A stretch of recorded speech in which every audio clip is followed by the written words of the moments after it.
ఇండియాలో ఉండే స్టూడెంట్స్కి it's a very good news. ఆగలేకపోతున్నాను సార్, ఆశతో ఆతృతగా ఉంది.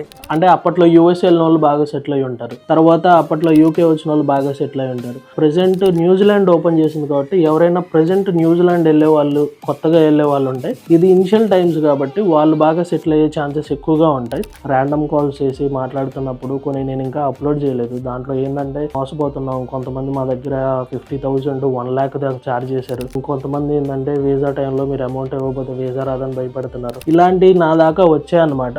సో అందుకు నేను ఇప్పుడు ఓపెన్గా ఈ మాట చెప్తున్నాను, లేకపోతే నేను చెప్పేవాను కాదు. ఎవరు కూడా ₹1 ఎక్కడ ఛార్జ్ చేయరు. ఒకవేళ ఛార్జ్ చేస్తుంటే మీరు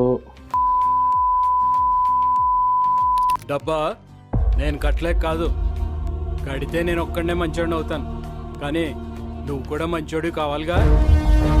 ఇచ్చేయి. మ్యారీడ్ చేసుకొని ఇక్కడ సెటిల్ అవ్వాలి అనుకున్నా కూడా ఆ రష్యన్ గవర్నమెంట్ రమ్మని చెప్తుంది వాళ్ళని.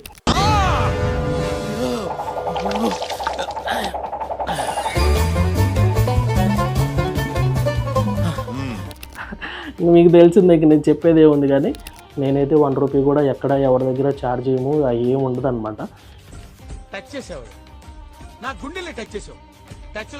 సో ఎవరికైనా కానీ నెక్స్ట్ మే ఇంటేక్కి లేకపోతే సెప్టెంబర్ ఇంటేక్కి వెళ్ళాలి అనుకుంటే అది ఏ కంట్రీ అయినా నన్ను ఒకసారి కన్సల్ట్ అవ్వండి. మీరు వచ్చి రష్లో ఉండే రష్యన్లో జాబులు దొరక బాధపడేదానికంటే